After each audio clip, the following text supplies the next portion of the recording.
1. All right. So, say Sara Castillo. Castillo. Castillo. How's it going, Sara? It's going well. It's my morning. I know it's your afternoon. Right. It's 7:30 here. So, what is it? Oh, evening. Yeah. Excuse me. Uh, it's my 11:30 in the morning Saturday. Oh wow. And it's Friday here. So that's funny. Yes. And So, you're in New Zealand. yes, I live in Auckland, New Zealand, which is the largest city, and it's in the North Island. Okay, so it's not on like the main. Do you even call it a mainland? I mean, it's Well, there's two islands. There's the North Island and the South Island. The South Island is bigger, but the North Island is more densely populated. huh. Is it like a lot of wilderness on the other one? Yes, and a lot of farmland because a lot of New Zealand is very rural. Okay. And it was the last like developed country in the world, so Wow. yeah, like the last found nation and the last developed nation. So everything here is still a little fresh, I guess you could say, like as far as that's concerned. Lots of rural gravel roads. So why New Zealand? What? You're American. What made you just go up and move to an island in the middle of the freaking ocean? You know, it's funny because I think about how we're on an island in the middle of the ocean almost all the time because we have the craziest weather here. Oh, I bet. Yeah, last night we had a storm because it's our, winter here when it's summer in the northern hemisphere, and we had a storm last night that was rain, hail, and lightning. Rain, hail, and lightning. It sounds like Florida, though. Yeah, I know, but instead of it being really warm, it was like 40 degrees Oh. Fahrenheit. Oh, that's right, because you're in the other hemisphere, so you're Yeah. experiencing winter right now. Yeah, so it's really chilly, and the weirdest thing is the wind that comes from the south. Instead of, like at home, it would be really warm. The wind that comes from the south here is freezing cold. Oh, because it's coming from Antarctica, pretty much. Yeah, so it's just the strangest phenomenon because people will be like, "Oh, those southerly winds," and then you'll be like, "Oh yeah, because we're near the bottom of the earth." Everything's upside down. Everything is upside down. Does Yes, your I have been upside down for about a year and 2 months now. so your toilet water But flushes in the opposite direction too, doesn't it? it does. Yeah, everything is opposite in that regard. But I came over here for a couple of different reasons. One being I had always wanted to live in another country and just experience what life would be like somewhere else. And that was sort of a lifetime dream of mine. And for the longest time, I thought I would go and live in Spain. And I went there for 2 weeks and I loved it. But it's so expensive that I just thought, oh, I don't know if this is possible. Did you Or go how by? much I would have to save. You went by yourself? No, I went to Spain with an ex-boyfriend and I actually had to kind of drag him there. He didn't really want to go. As strange as that Oh sounds. wow. Yeah. Um, but the funny thing is, for me, I think I would rather travel with someone than alone because I want to share the experiences. But I don't know, maybe that'll change just because of some of the experiences I've had. Right. Right. So But New Zealand, you moved with somebody too? no, New Zealand, I came by myself, but I knew people here from 2 years ago, well, actually 3 years ago now. Um, I was working on an international tour of a musical, and we brought the tour over here for 2 weeks. We were in Auckland, and I remember the whole time that we were here, I kept thinking to myself, because I went on long walks all throughout the city all the time. I tried to get out as much as possible because when you're stuck on a tour, all you see is on the insides of theaters. You Right. don't get out too much. Right. And so I was like, I'm going to utilize this time as much as possible. And getting to know the city, I really thought I could see myself living here. That's really cool. So Yeah, so that was another reason. And then I had just gotten out of a long-term relationship that, I thought was it. You get into a relationship sometimes and you think, oh, wow, we're going to get married. We're going to have the house with the little white picket fence and happily ever after. And then things fall apart. And one day you wake up and you realize you're living a life that you didn't want. And your partner doesn't want the same things that you do. And so then you decide to pack up all your things and move them into your friend's basement in Wisconsin. And then fly to the other side of the world. Yeah, yeah. I kind of wanted to talk about some of the things that, like, I had to do in order to get over here because I think it would be, I guess, interesting for other people to hear. Right, right. Like how possible Um, it is to travel, and people have it in their heads that they're yeah. stuck where they're at. Like, oh, I just have to, save up enough money and, work my butt off until I can get my shit together enough to finally be able to get out of here. Mm-hmm. Yeah, and honestly, I mean, this kind of lifestyle where you pick up and go, because this is what I've had almost my entire life. I've moved, I think, 15 times or something like that. I really don't know.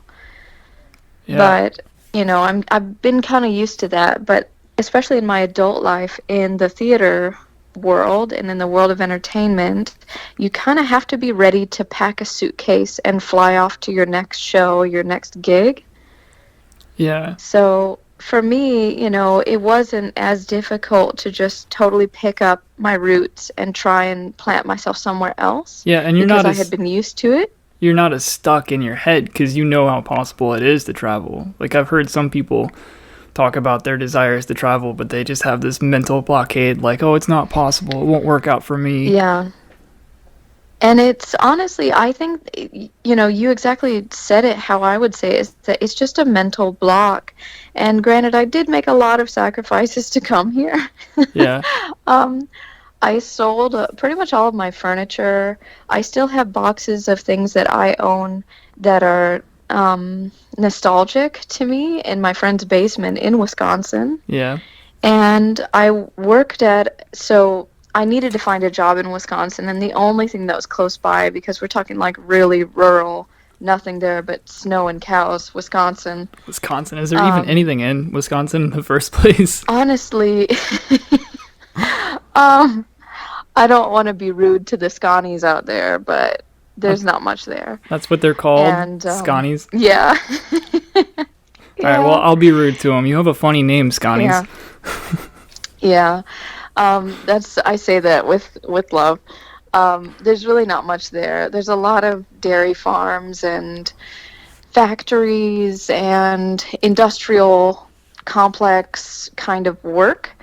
And so I got a You're you're cutting out. I don't know if you can hear me. motor, Oh, so you cut I out. made cycle parts for a while. You cut out for like 15 seconds there. I think I had a call come in and it messed everything up. Okay. All right. I was just saying that I worked in a factory for about 5 months making parts for Harley Davidson. Oh, wow. That's And I worked, um, it was, I think, 11 a.m. until midnight, around 12:30 at night. And I had to either walk or take my bike because I didn't have a car. And I did this in the snow. Oh, wow. And I did this for 5 months almost to save. Wow. That's definitely sacrificing to get there. Yeah. A lot of Yeah, your it was the dead of winter.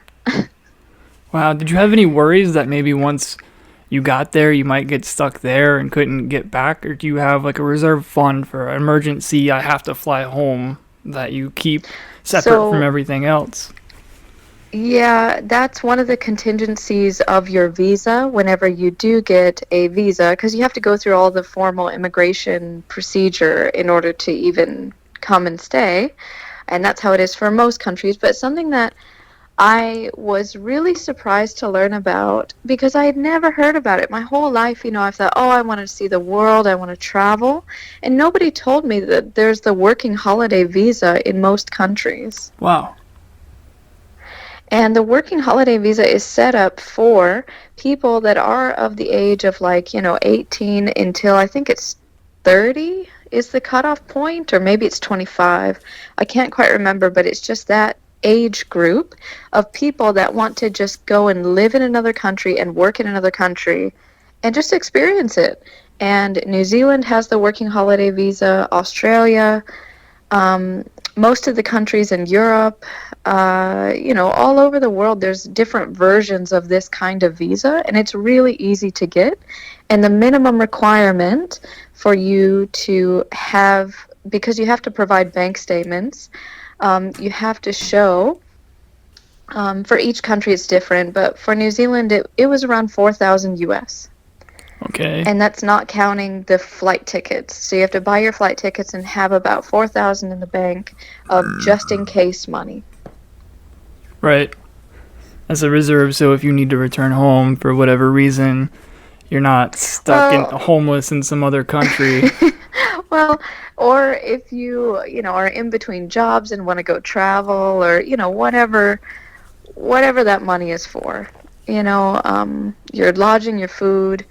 And honestly, if you did play your cards really close to your chest and scrimped and saved here, you could live on 4,000 in a year here. But you would have to live like mostly in places like backpacking lodges and traveling and really kind of scrimping by. Yeah. But it's possible. But most people just get a job, and even a part-time job, is something to help you with, living expenses. The most difficult thing, especially for New Zealand, is Auckland is the most expensive city in the country. So a lot of people that are backpacking, they don't stay in Auckland. They stay in all the other more rural parts of the country. Okay. So what made you decide to go there? Auckland, it's a really beautiful city and it just works. I mean, it doesn't work to the effect of like New York where you never really miss a train and you're, running around everywhere and everything feels close even though it's so stretched. It's not Oh, like that, but it works in the way where no matter what suburb or part of the city you're in, there's something always accessible to you. okay. So it's not navigating around a bunch of farmlands and stuff. And, Yeah, and it's a very pedestrian friendly city, I would say as well. I'm sure that's definitely really the most important thing you look for when you're traveling.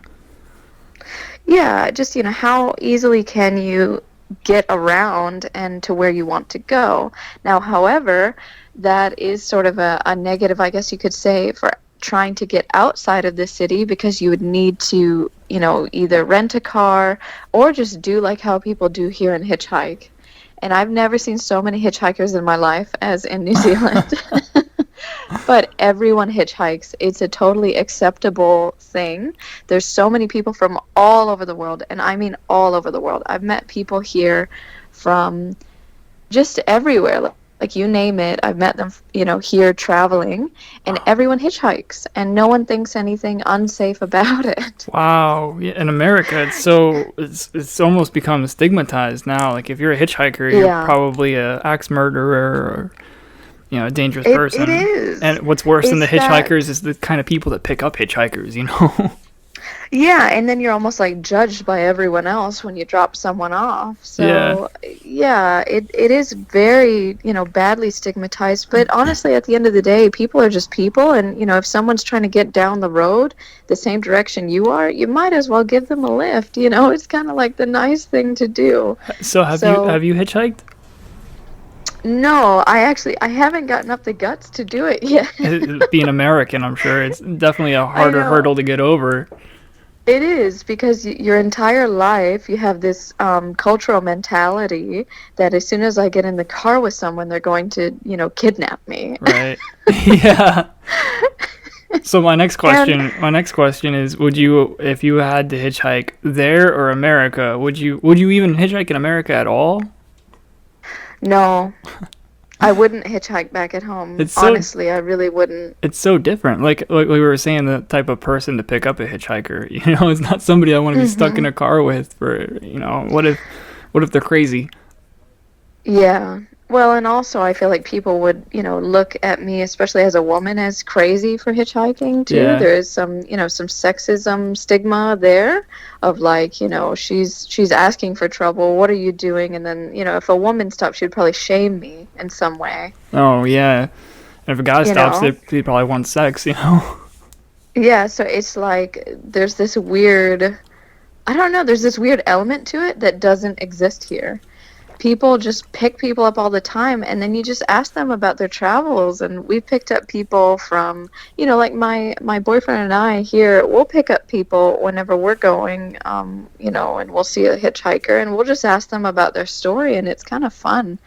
um, because you never know who it is and where they're going and like their life, and it's just a fascinating experience, especially for me as someone who's never done this in my Oh life, but yeah. this is now commonplace. That would make a really interesting podcast. Like I was thinking about if I had a car set up to where I can travel and Yeah. just pick guests up and sit in my truck for an hour and record. It would, Mhm. it'd be really easy. But if you're picking up hitchhikers, like I meet so many people out and about that have interesting stories, and the hurdle is always getting them to like come on the podcast. That's the Yeah. difficult part.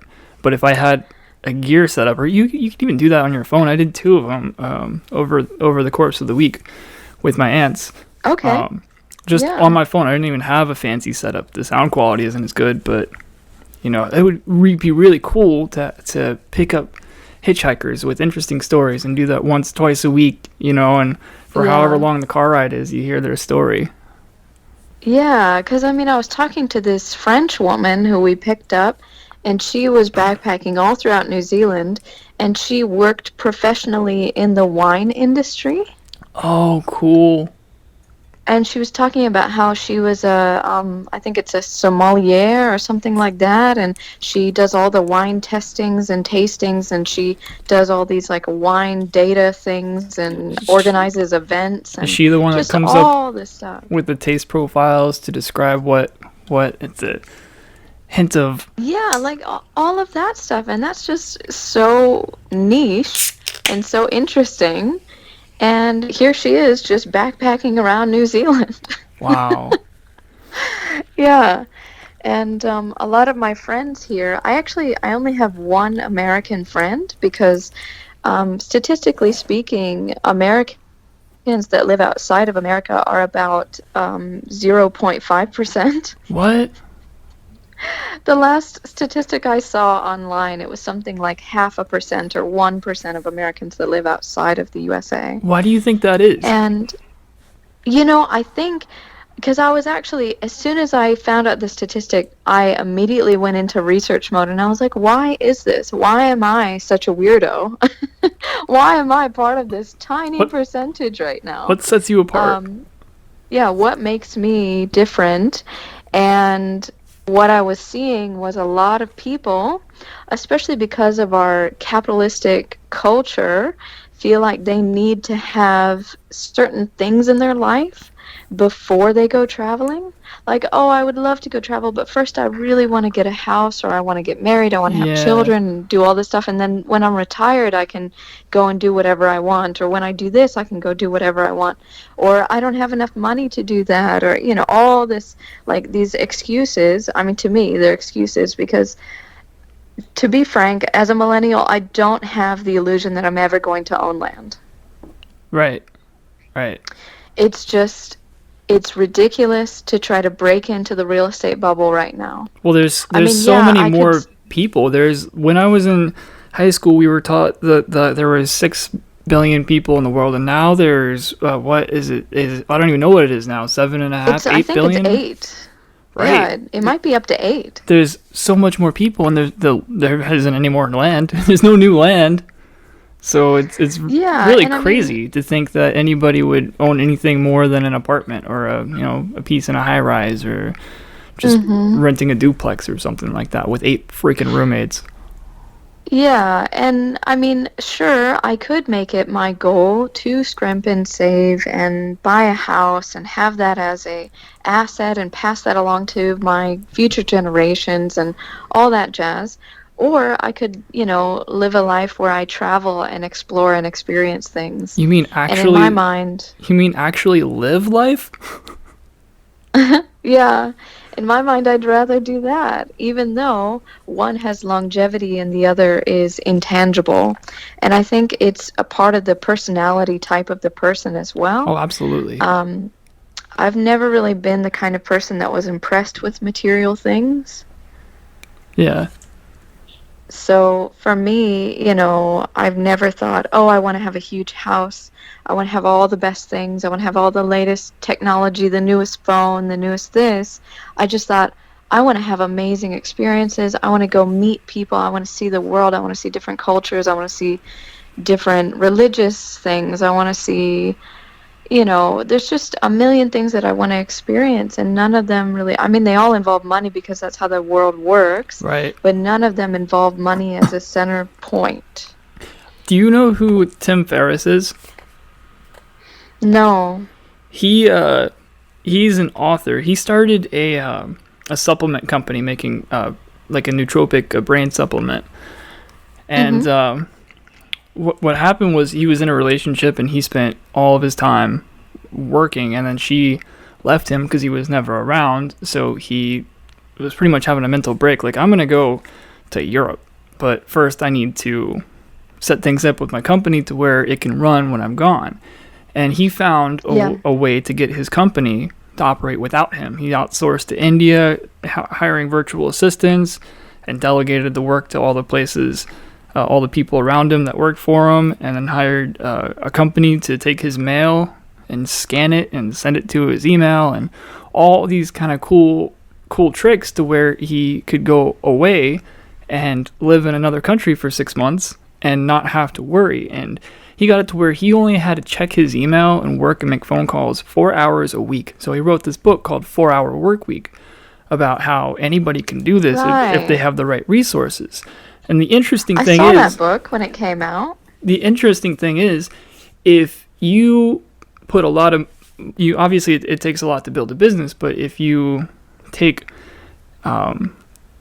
if you spend more out of what you're making to delegate and automate your company, and you take home, say, like an average person's salary, but it's all passive, you don't have to do anything. You can go and live in another Hmm. country where it's cheaper to live, and you can pay for the cost of rent in America. You can have a freaking personal chef and a whole apartment to yourself, and go and spend all of your time taking dance classes, is what he did, and became world champion in a matter of months in tango.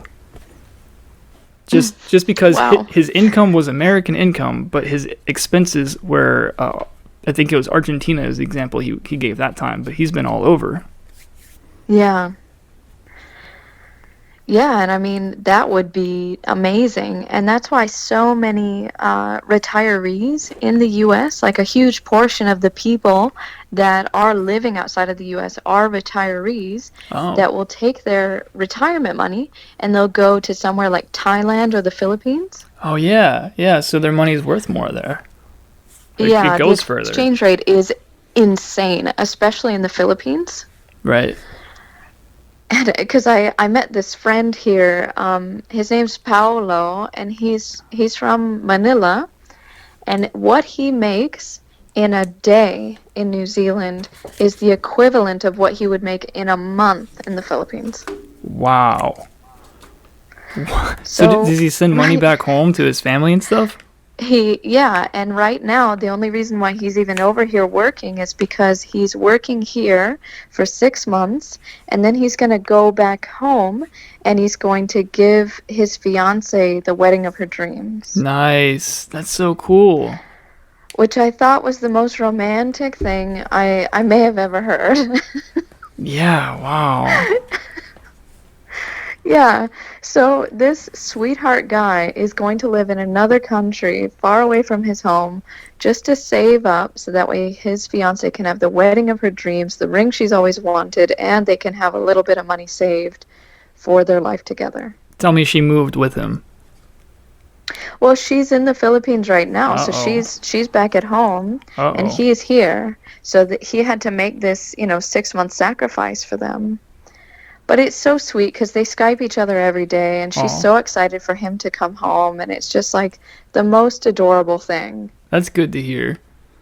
See, I Yeah, think but spending 6 months away from your loved one, like, uh oh.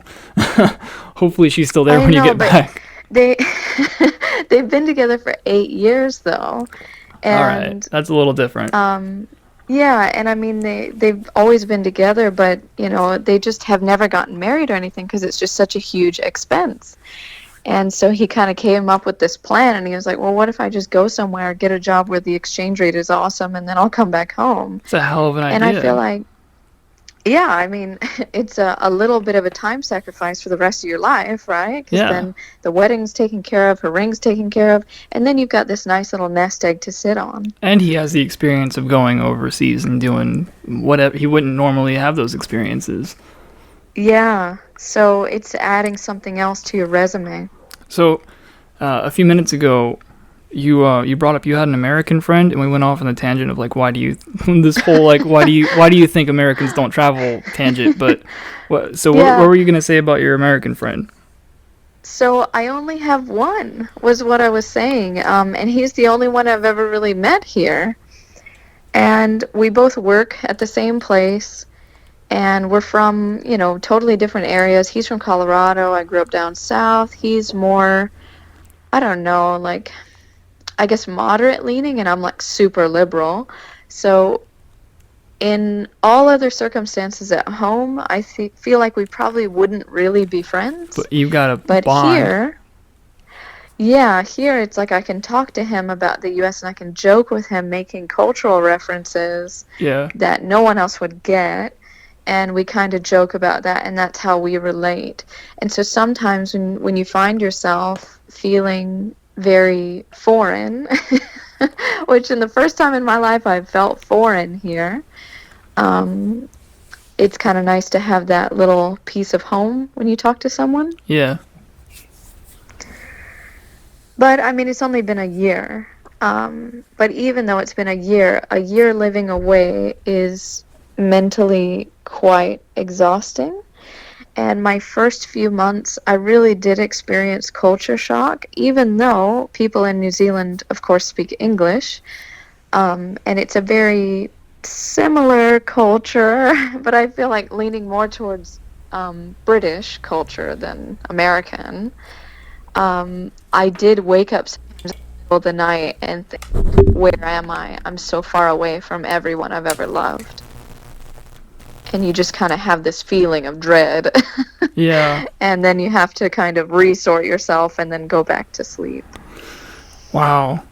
Yeah, sometimes I wake up in the middle of the night and think about something I said at work the day before. I can't imagine waking up in the middle of the night like, oh shit, I'm like 3 oceans away. Yeah, yeah, I'm like over 12,000 miles away or something like that. That's nuts. And yeah, and I think the biggest anxiety for me, having two older parents, is just thinking if something happens, I'm a literal day away from them. Yeah. Yeah. Wow. So because it takes a full 24 hours essentially to get back home. And you're already, the next day over there. How does that work when you Yeah. how does that work when you fly backwards around the globe? What does that happen to like your time, your internal clock, and how Yeah. many hours you spend on the It's plane versus what time it is when you land, what day it is when you land?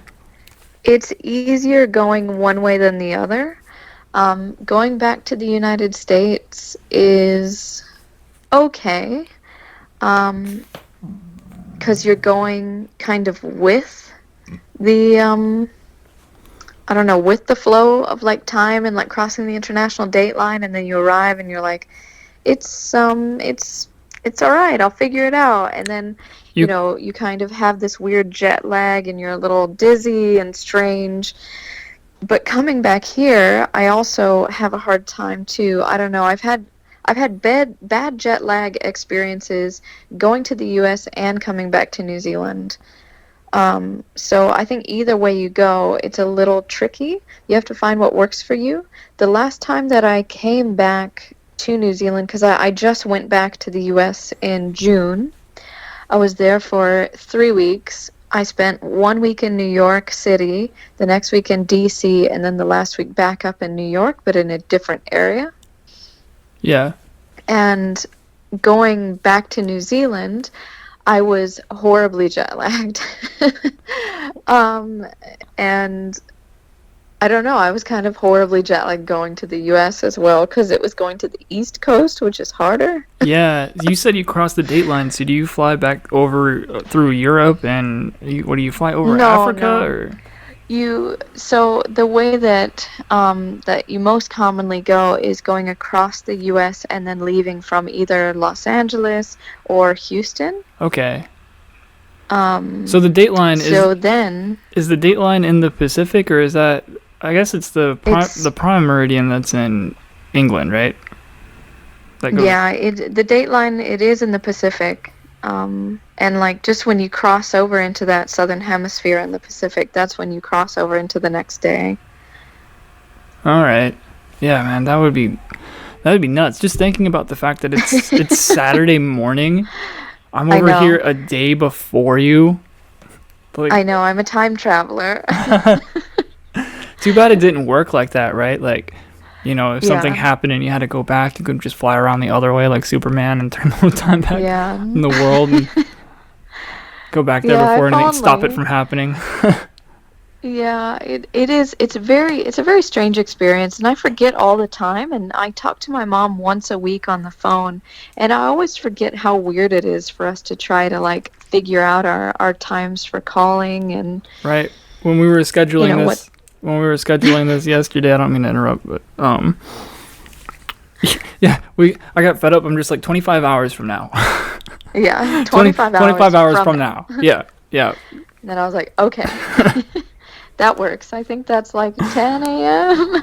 Yeah. Wow, that's crazy though. Oh, Very confusing.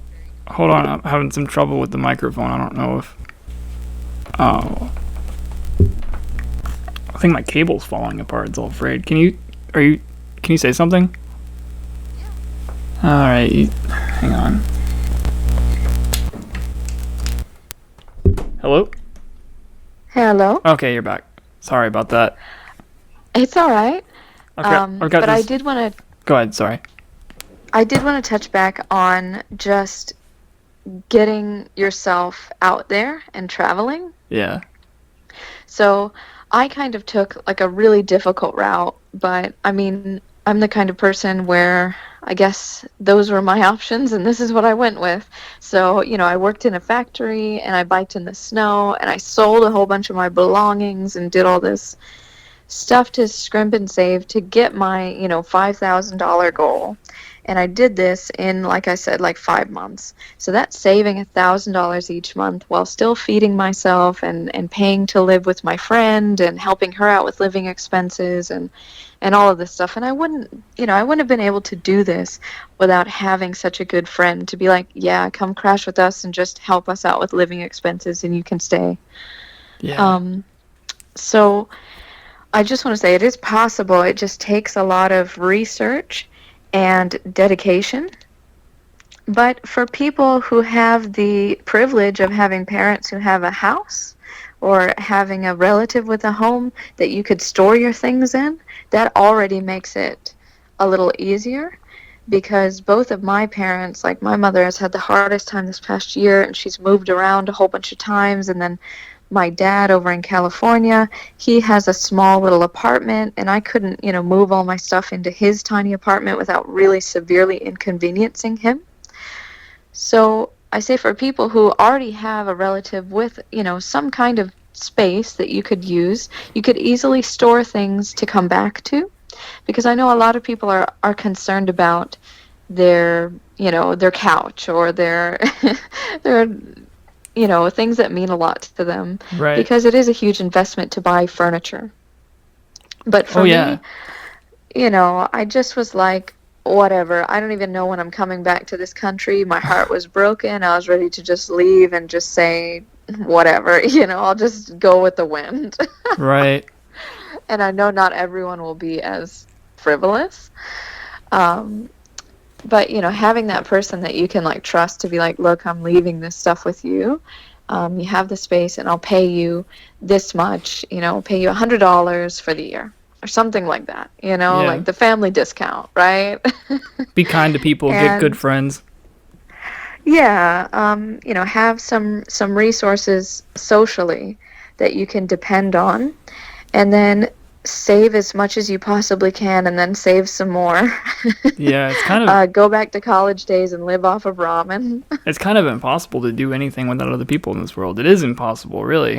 I mean, It you got really to have is, those yeah. contacts. You got to be, like for me, I'm naturally introverted, and it took me a Mm-hmm. while to come into myself to be able to just go out there and socialize with anybody. But I think it took me until I was probably like 20, 25, 26. But when I did, like, to fully just become comfortable with it, I guess that's when your Mm-hmm. brain stops developing and your personality is finalized. Like, I read that, like, my personality is done developing, so I said, fuck it, whatever. Just gonna go out there and be me, but it's super important because my Yeah, life and the opportunities have opened up so much for me since then. definitely. And the more you do that and the more you kind of challenge yourself, the more you're going to develop. Right, right. I mean, there's no growth in comfort. You got to go outside your comfort zone to grow. That's like you. It's not comfortable to get up and move to freaking New Zealand. Or did you move to Spain first and then go to New Zealand from there? No, Spain was actually a few years ago as well. But I really loved Spain, and I would go live in Spain. I mean, no doubt about it. Maybe that's later. Yeah. I don't know. Um, but I'm pretty happy with where I am right now in New Zealand, especially because I've been doing things intentionally to root myself. So I've made a lot of friends, and I've pushed myself to really get myself out there, just like what you were saying, like, get yourself out there, make some friends, be social, don't be afraid to just kind of wear your heart on your sleeve and say, look, this is who I am, and let's hang out, let's do stuff, let's go bounce on a giant trampoline. Let's go have coffee. Do things that just, you would never do with a stranger. And, pick up hitchhikers. I don't know if All you should this do that in stuff. America.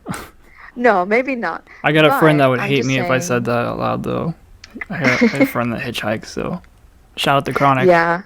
Love you still. I mean, it's, and there's nothing wrong with it. It's just, it's a cultural thing.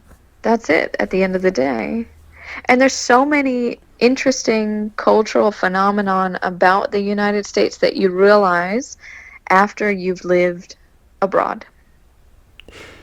Yeah, I don't know if it is it like this in other places. How in America, at least not so much in person, you don't see it a whole lot, but on our social media, American to American, there's a lot of people focused more on what they don't agree on than they do what we Mhm. all do agree on. I guess it's not really a conversation topic if we're all, holding hands and singing kumbaya, but it seems like we all disagree. It's just how it appears from being on Facebook for 5 freaking minutes. Is it like that in other places? You have like a social media network of people you met Yeah. there? Well, and the fascinating thing is New Zealand's culture is all about island life. Like, how, so just to give an example, when I stopped over in Hawaii on my way here, and this was during the time when the volcano was erupting. Oh, wow. And, I'm like, oh, great, good time to stop over in Hawaii. you know, but it was the best, like, flight way, and it gave me a break in between really long flights. And it was just the best place to stop because it really does break up your flight quite well. Did you stay there And for so long? I was only there for a day and a half. But the funny thing was, everyone was talking about it. Of course, there's a volcano. Yeah, that's the main And topic.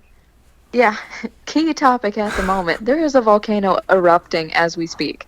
Um, and all the native Hawaiian people and like real like Hawaiians, the islanders, they were just like, hey, if Pele comes, she comes. And that's it. Everyone Wow. was just living their This is life, home. you know. We're not gonna all rush It's out there and fight to get the next plane ticket out of here. That's yeah, it's dumb. no, it just was like if Pele comes, she comes, you know, and Pele is their volcanic goddess, who's got this like fiery, angry energy, and she's like a fierce defender of the people.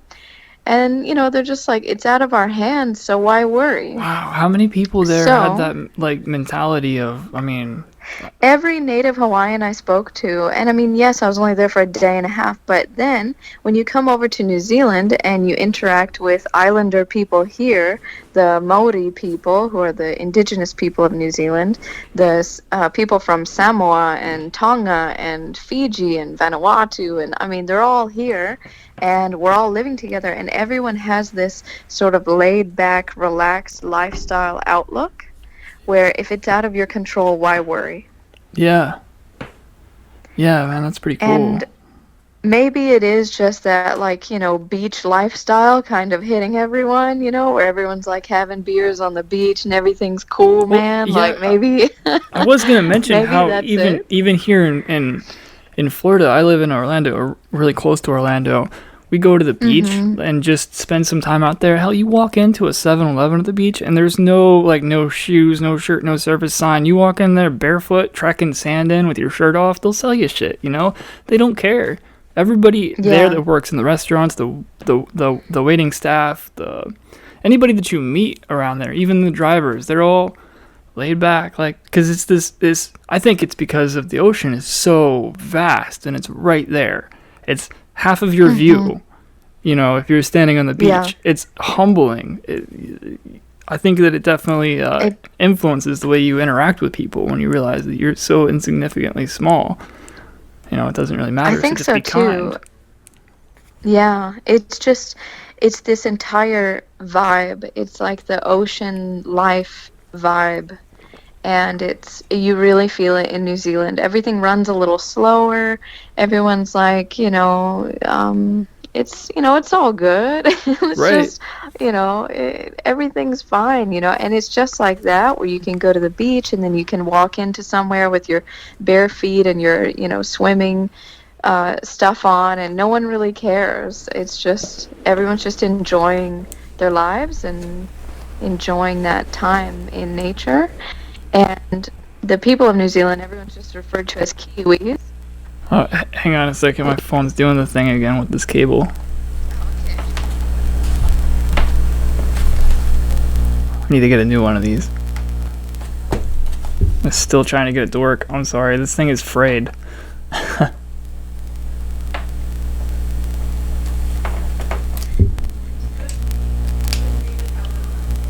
I'm still trying to figure it out. I hear you talking, but I can't understand what you're saying.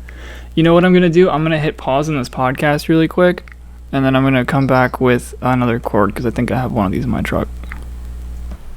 Okay, yeah, we're back seamlessly. Okay, so what are we talking about? We're talking about the relaxed island lifestyle and how it's like the sea, the ocean vibes. Right, right. But the funny thing that I've found about New Zealand is that New Zealand reminds me a lot of the America that used to exist, like in the 40s and the 50s, before major corporations, because there's like a hardware store and a craft store and little mom and pop kind of shops everywhere. Like small businesses are all over. And no Walmarts. There's no Walmart. Wow. There is, for some strange reason, Kmart. Oh, Kmart. I hope no Walmart officials are listening to this and decide their next business move is to go to New Zealand and take over. Well, I think they'd have to battle with Kmart because Kmart is really popular in New Zealand and Australia for some Wow. reason. Wow. I don't even think we have those in America anymore. No, they're completely shut down, except they're doing really well in Oceania. I don't know why. What's Oceania? Is that Oceania is the area of the world that I'm in. So it's like New Zealand, Australia, and the Pacific Islands. Okay. Well, you learn something new every day. Yeah, that's just the name for this region because I mean, it's not like it's a big continent like North America, so it's Oceania. Wow. Yeah. Yeah, that makes sense. Yeah, we were talking about Yeah. how like the ocean can like make a person feel humbled and causes this relaxed vibe Mm-hmm. for the people. But that reminds me, I was just at a music festival a couple months ago, Welcome to Rockville, and we were camping and we had a group of like 10. So we got 3 campsites right next to each other. So we had this huge, like, almost like a little community set up, mini community, little tribe inside of this larger community that was the campgrounds. And we had a cabana top thing set up, and then we had like 3 or 4 tents. And this guy comes through on the golf cart. Meanwhile, like my whole group is arguing with each other about stupid shit. They're all drinking, so they're just talking crap to each other and getting like this. I think this particular moment they were in like a really heated argument. I don't know. I don't remember. Mm-hmm. I couldn't tell you what it was. This guy comes up in a golf cart with a bullhorn and says, "We're gonna have 45-mile-an-hour winds coming through here in 5 minutes." And I'm like, "What? What? Okay, all right. All y'all need to stop arguing right now, and we need to secure everything." So everybody stops bickering with each other and starts working together to go around and drop the tents that we can. And there's like 3 of us holding the cabana top down because we didn't have time to drop it, just to make sure it didn't fly away. So we all instantly start working together, and it's this like grander sense of community that happens. And then we ended up letting the thing fly away because there's no way 3 people are holding down a giant parachute and 45-mile-an-hour winds. We all ran for our vehicles and got in them and hung out there until it passed. But like the whole rest of the night, man, everybody was we were one group. We were together.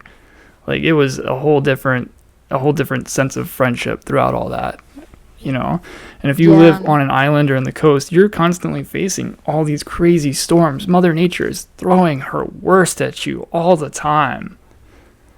So that could be also responsible for that kind of like relaxed, chilled out attitude.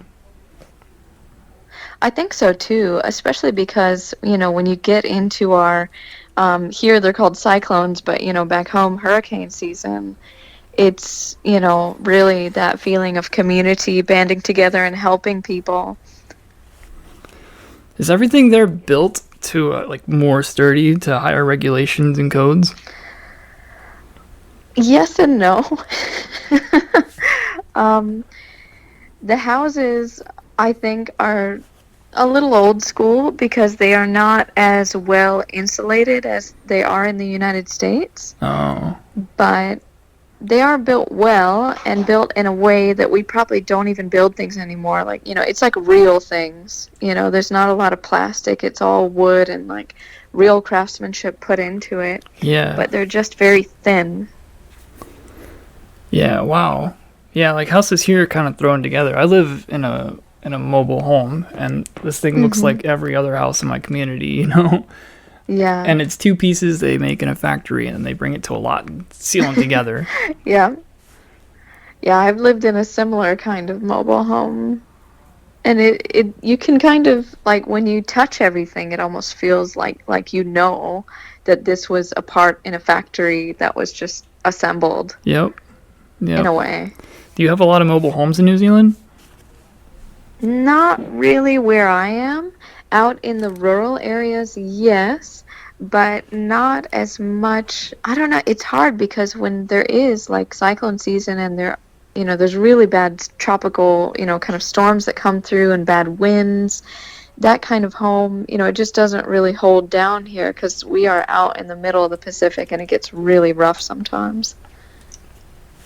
Yeah, I imagine they wouldn't want to put a bunch of them up because that's asking for trouble. It's like owning a house on the beach. Like, this isn't going to last. Yeah. Yeah. So you're writing a book, right? I am. I've been working on it. So last year I started the National Novel Writing Month in November for NaNoWriMo. NaNoWriMo? And yeah, that's National Novel Writing Month, NaNoWriMo. Oh, it's a Um, okay. yeah. Um, I started the book last year thinking I'm going to write a book in a month. And I didn't write a book in a month, but I started a book. Right. And my goal is to have it finished by the end of this year's NaNoWriMo. So you wrote a book. You would write a book in a year. Well, for me, it's been a year, but NaNoWriMo, you're supposed to write one book in the month of November. Every day, you're supposed to write quite a few thousand words each day, and then eventually your goal is around 52,000 words. Wow. But I'm sure for like somebody that's never written a book before, coming up with that much material that quickly, it's got to be a task. It is, yeah. It's, well, and also I knew I wanted to write a book, and I kind of had these vague ideas of what I wanted to write it about. But then I thought, okay, well, do I just kind of put everything together? And, what happened was, because I had my friend edit it, I'm about halfway through now, and I was like, look, I think I need someone to like cut some things out and tell me which direction to go to finish this thing, because I think it's a little here, there, and everywhere. And she responded back saying, yes, you have three different books in one book.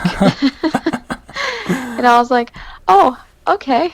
And so now I'm continuing in the same way, but I'm just going to have a massive editing process and sort of take out the things that would be the other books and maybe compile those into smaller books or maybe companion workbooks to go with the book. I'm not quite sure yet.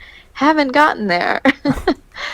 Yeah, I But could see it's that been, happening. Like yeah. a year passes, you got three books by the end of the year.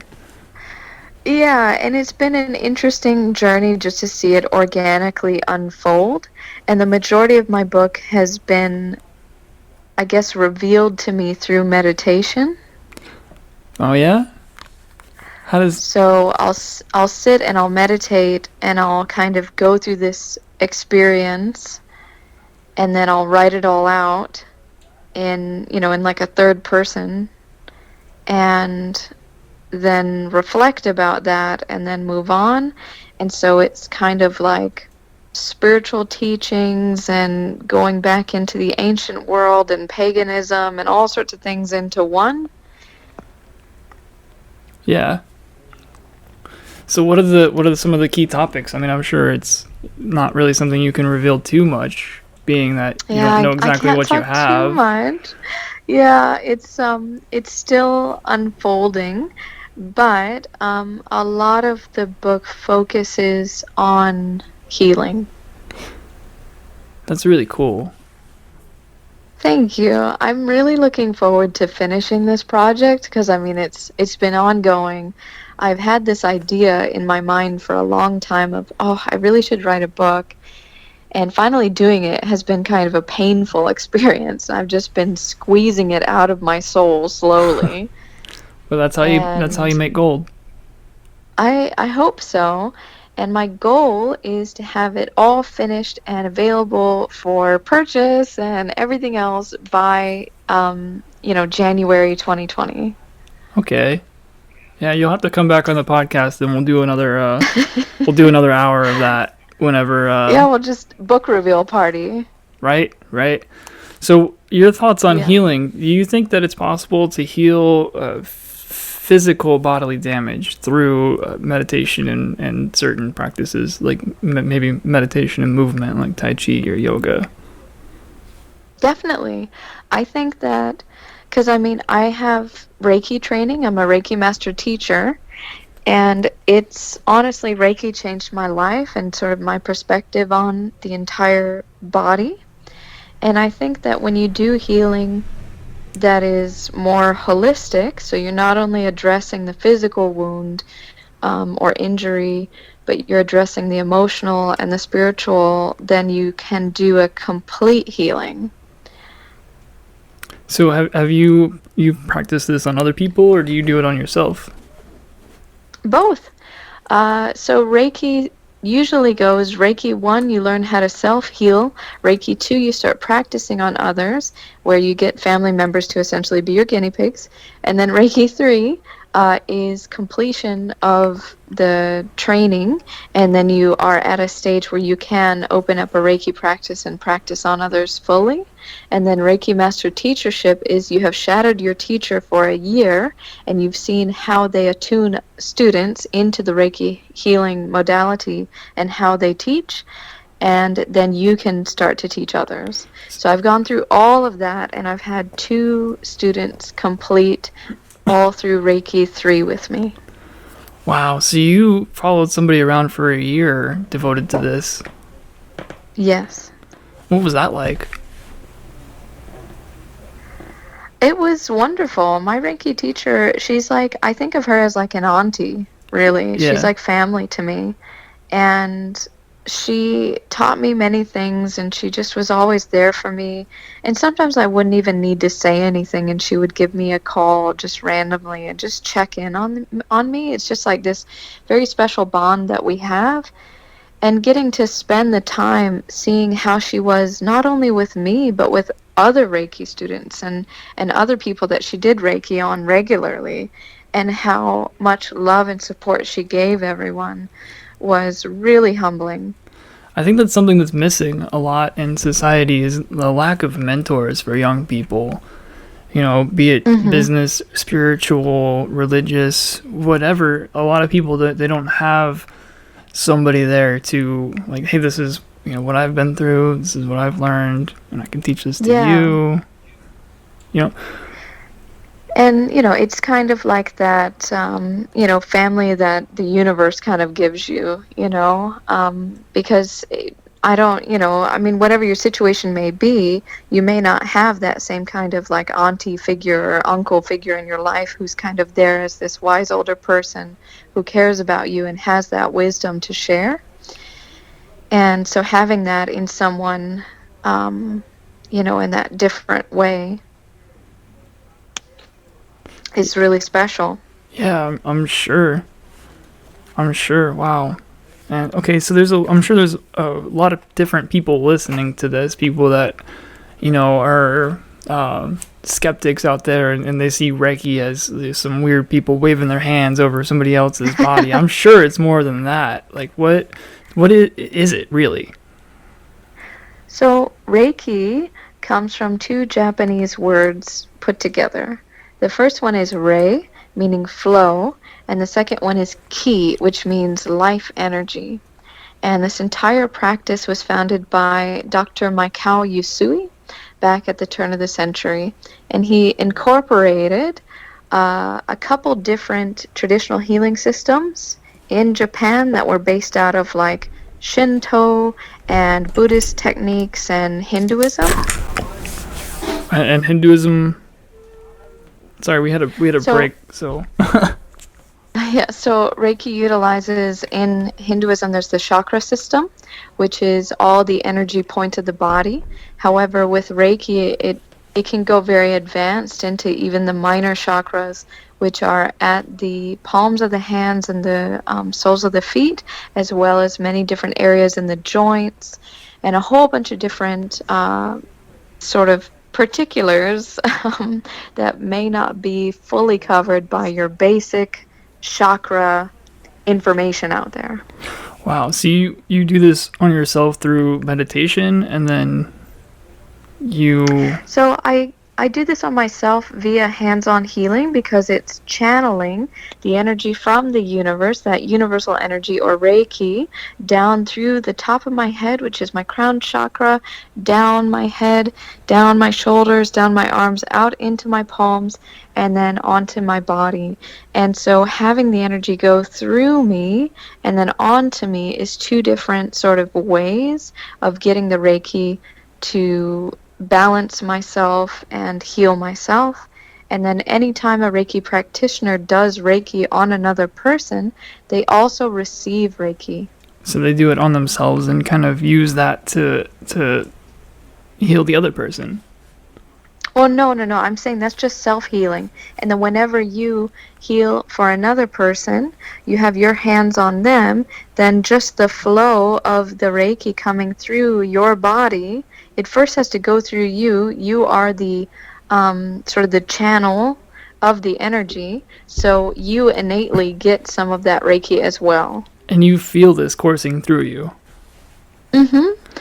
And there's different symbols that we use to promote different energies within Reiki. And they're Japanese kanji symbols. Wow, it sounds like there's so much on the subject, and we're already at an hour, and Yeah. my battery on my laptop is almost dead. So we should do another podcast where we talk a lot more about the spiritual aspect of things in Reiki, because I know you got a wealth of knowledge and information about that. But we Yeah, talked. I love Reiki. I could talk for a really long time about Reiki. So, yeah, I think we covered a lot. We covered New Zealand, Hawaii, For the sure. Pacific, Reiki. What is, because we talked a lot about travel, what is one piece of advice you can give to somebody that wants to get up and go?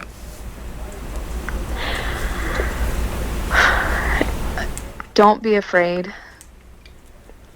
Beautiful. I know the world can seem really scary, and it is terrifying sometimes to think about, being that little bird leaving the nest, but the minute that you do, you'll find yourself flying. Beautiful. Thank you so much for doing this with me. Let's do it again. Yeah, let's do this. Thank you so much, Dolan. All right. Bye, Sarah. All right, bye-bye.